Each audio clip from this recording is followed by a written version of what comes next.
प्रधानमंत्री नरेंद्र मोदी ने कहा कि उड़ीसा के विकास के लिए 47,000 करोड़ रुपए की परियोजनाओं का उद्घाटन और शिलान्यास किया गया। उन्होंने कहा कि बिजली, सड़क, रेलवे, जलापूर्ति और शिक्षा से जुड़ी ये योजनाएं राज्य की प्रगति को नई गति देंगी। शिवसेना यूबीडी प्रमुख उद्धव ठाकरे ने मुंबई के सहार पुलिस स्टेशन के पास एयरपोर्ट सर्विसेज लिमिटेड के गेट नंबर 5 पर छत्रपति शिवाजी महाराज की प्रतिमा का उद्घाटन किया। इस मौके पर पार्टी कार्यकर्ता और स्थानीय लोग बड़ी संख्या में मौजूद रहे।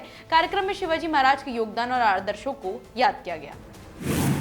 कर्नाटक सरकार ने बड़ा फैसला लेते हुए प्रजा सेवक विभाग बनाने का ऐलान किया है। उप मुख्यमंत्री डीके शिव कुमार ने कहा कि इस विभाग का एक अलग मंत्री होगा जो पूरे राज्य में लोगों की शिकायतें सुनेगा। साथ ही सभी मंत्रियों को हर सप्ताह एक तालुक का दौरा कर जनता से सीधे मिलकर उनकी समस्याओं का समाधान करने की जिम्मेदारी भी देगा। मुख्यमंत्री पुष्कर सिंह धामी ने कहा कि किसानों को बेहतर दाम दिलाने के लिए उत्तराखंड में कोल्ड स्टोरेज और मेगा फूड पार्क बनाए गए हैं।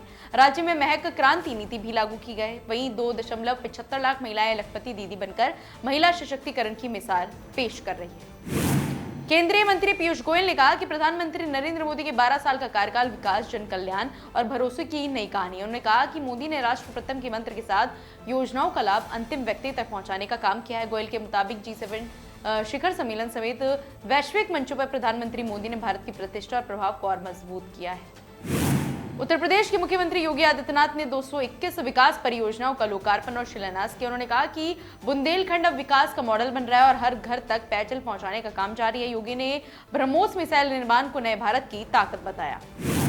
अंतर्राष्ट्रीय योग दिवस के अवसर पर आंध्र प्रदेश के मुख्यमंत्री एन चंद्रबाबू नायडू ने बाबा रामदेव की सराहना करते हुए कहा कि वह केवल भारत की नहीं बल्कि पूरी दुनिया के योग गुरु हैं। उन्होंने कहा कि बाबा रामदेव जहां भी जाते बड़ी संख्या में लोग योग से जुड़ने के लिए प्रेरित होते हैं। नीट यूजी 2026 परीक्षा से पहले वडोदरा पुलिस ने सुरक्षा के व्यापक इंतजाम पूरे कर लिए हैं। 17 परीक्षा केंद्रों पर मॉक ड्रिल आयोजित की गई, जबकि 6000 से अधिक परीक्षार्थियों के लिए निगरानी, स्ट्रांग रूम सुरक्षा और अन्य व्यवस्थाएं सुनिश्चित की गई हैं। उपराष्ट्रपति सीपी राधाकृष्णन ने लद्दाख दौरे के दूसरे दिन लेह स्थित पवित्र सिंधु घाट का दौरा किया। इस दौरान उन्होंने श्रद्धा के साथ सिंधु नदी के तट पर पूजा अर्चना कर देश की सुख समृद्धि की कामना की। नाथुला मार्ग से कैलाश मानसरोवर यात्रा पर निकले श्रद्धालुओं का पहला जत्था तिब्बत स्वायत्त क्षेत्र में प्रवेश कर चुका है। इसके साथ ही भगवान शिव के धाम कैलाश पर्वत और मानसरोवर झील की 10 दिवसीय आध्यात्मिक यात्रा की शुरुआत अब हो चुकी है।